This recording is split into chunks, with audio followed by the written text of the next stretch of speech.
Welcome back to Against the Cage. Scott Fontana here once again with Merab Dvalishvili, the Bantamweight Champion, looking to make history against Petr Yan in his next title defense at UFC 323 on Saturday in Las Vegas. So Merab, listen, last time we spoke was before you had what ended up being your victory over Corey Sandhagen. Just 2 months ago this week, you previously, you had a quick turnaround 5 years ago during COVID where you beat Gustavo Lopez and then John Dodson. So you've got kind of a similar thing here. What was that experience like? Taking on those two fights so close together, and what did you learn from it that could help you or did help you this time? Yeah, I take even Gustavo Lopez fight was short notice, and I take another fight in 2 months. That was just good for me and easy for me, other than weight cut. Weight cut is just another challenge, and as long as you're ready for mentally, it's fine. But fight, it's I love fight. I can fight every other day. Of course, of course. But like you said, it is that weight cut thing. So, you had said even at the time, like you were looking to stay ready, you were hoping to be active and get in another fight in November or December. Obviously, we got December here. What did you do? Did you kind of like maybe not go crazy with food in a way that maybe you would if you were not planning to have such a quick turnaround? Uh, yeah, like right now, you know, best time for me is just stay in the gym and training and stay disciplined. This what makes me happy and relaxed.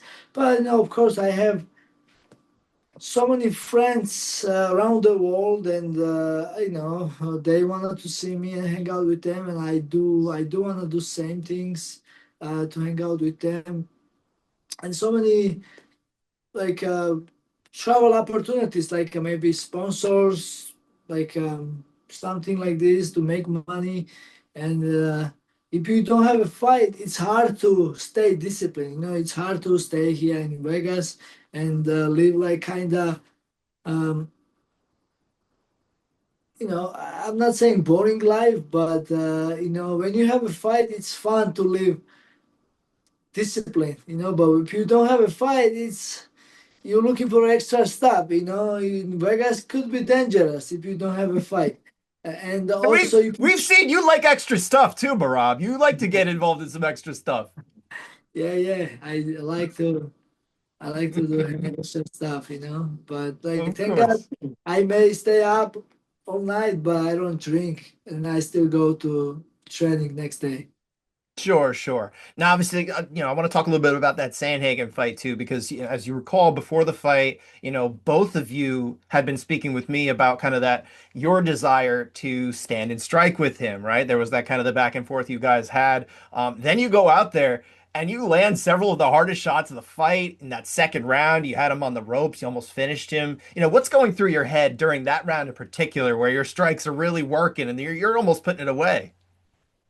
Yeah, like I said before the fight, I was looking for knock him out, and I almost did. But he's tough. I think when I dropped him and started wrestling with him, I wake him up, and I'm like, okay, I'm gonna just try to um, like beat the shit out of him. But like he's not going out. He's not going to sleep because nobody did. Nobody like knocked him out before. And so yeah, I'm getting better. Of course, of course. Obviously you didn't get the finish, like we said, but that's about as close as we've seen you get to a finish without actually getting it. And that was coming off of you had that win by submission over Sean O'Malley in June. So, we're starting to see you kind of head toward being that finisher we haven't always seen up until this point. Why might we be seeing you kind of turning a corner a little bit in that regard? Yeah, of course, like against Henry Cejudo, I was fighting 3 rounds, and same thing with Jose Aldo, and first fight, like I said, against Sean O'Malley, I was very smart and game. I just want to win the belt, and then Umar is of course like I was, whatever. It was good fight, and now, yeah, I can. I'm just like yeah. Don't be surprised if I finish Peter Yan now, either striking, or either in ground and pound. Of course, of course. Obviously, you're going for something really impressive against Petr Yan here. The last few years, I've talked to several UFC champions who had the potential to win 4 championships in a calendar year. It never really got to the point that you're at, where you actually have a date where you can get this done on Saturday, the first in UFC history to do so. What does it mean for you to have this legacy, type opportunity, this accomplishment on the table for you this weekend?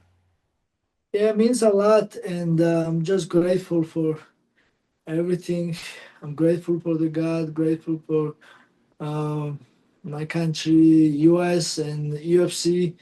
You know, I came so far, and but I'm still continue getting better because I am an MMA fighter, and I wanted to keep fighting long time, and I just wanna stay humble and continue getting better and then give people good fights. I know you like to be humble, but I'm going to ask you this here. You've built a case already for potentially being the greatest bantamweight we've ever seen. Your buddy Aljamain Sterling would say so. Is he right? uh, I'm still working on it. Like I'm not like I have to win the next fight and maybe like two more fights, and yeah, I can say maybe later. Okay, okay. So you see it in sight, of course, but you've made it clear you'd really like to continue building this legacy at 135 pounds over, say, chasing a second championship. What are some of those other goals that are, maybe on the horizon after this obviously very impressive one that is on the table for you here? Is it something like chasing Mighty Mouse Johnson's 11 consecutive title defenses? Did that sound appealing to you? Uh, that's way too far. I mean, 11. I win 4 times already, and we'll see. We'll see, like six more to go. Yes. I guess next year another 4 fights, and yeah, whatever. We'll see, my friend. Like I'm just focusing top opponents against Peter Yan. Is that what you're hunting for, though, potentially next year, if you can help it? Again, you want to get through this date, but No, 4 fights? okay, no, my goal is to fight 15 more years here in UFC, and then just want to have a lot of fights in UFC, and just win every single fights.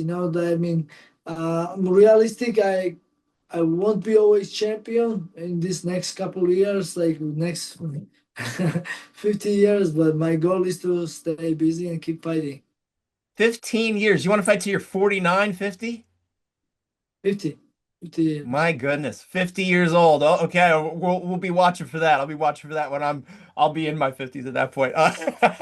Okay, so but obviously you've got a big tough fight here, obviously, with Petr Yan. You have already faced him before. You won that fight. Um, it's also the second time you've had a rematch in your career. The first one, of course, being Sean O'Malley earlier this year in my backyard in New Jersey. What did you learn from that whole experience of having a rematch, preparing for the same opponent, facing the same opponent? What can you take away from that experience about facing someone the second time? Yeah, I think first fight I was very mad and super motivated to win this fight against Peter Yan, and this time I'm more relaxed and I will be more focused for technique, and more I will show more my skills. But Peter Yan will be more motivated, but we'll see how the fight goes. I don't think it's gonna be same fight was what was the first time, and that's why everybody must watch this fight. Why were you so mad that time, but not mad now? That time he was talking bad things about me, about Aljo, and he was just bully, and he was just disrespectful. And now I get him know him better. He's more humble, And I watch his stories, his posts. Sometimes he's posting with his kids and his family, and and also I was cheering for him to next couple fights. All these three fights he's coming from winning streak. I wanted to him win. And now like he's just another opponent for me. That's interesting because yeah, I mean, years back, I don't know if you recall this, but I was at your gym. I was at Ray Longo's gym when Aljo was preparing to fight Jan that second time in their rematch. You guys all posed with that Ukraine flag that day at the gym, Yes. and obviously you were needling him. It was a little dig at obviously he's Russian and that kind of thing, and you're Georgian. Obviously, those two countries have had history that you've lived through strife that you've lived through. With all that in mind, you understand now that that's different. All that is different. You feel like you know the person a little differently now.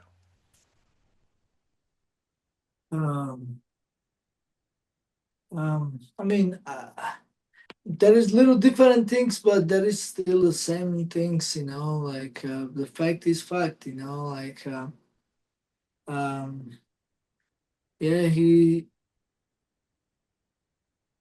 I'm fighting and representing my country, and he's fighting and representing his country. It's a sport, but of course I have to make my people proud. And it's a competition, and we will see who's the best. Sure, sure. And obviously, in that first fight, you were looking up at him in the rankings. Now he's looking at you as you're the champion. You had that impressive 5 round performance. We already talked about that a little bit. But what did that fight mean for you?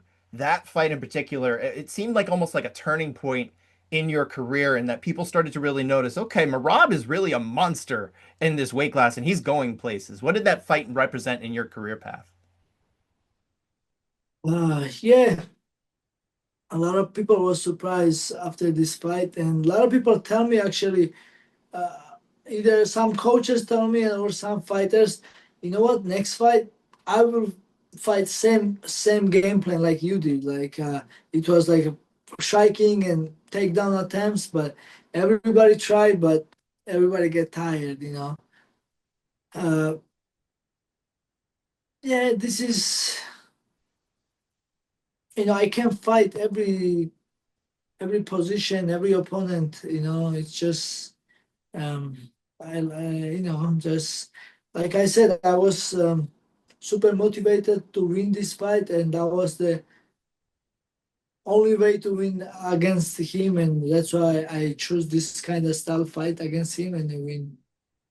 Sure, sure. And the leg kicks were so effective for you in that fight in particular, especially early on. How much can you use that type of setup as a weapon in this fight, knowing that obviously he understands that that could be a potential game changer for you? I mean, what kind of game do you kind of have to play as far as like, okay, I know what worked last time, but it's different this time because it's he knows everything.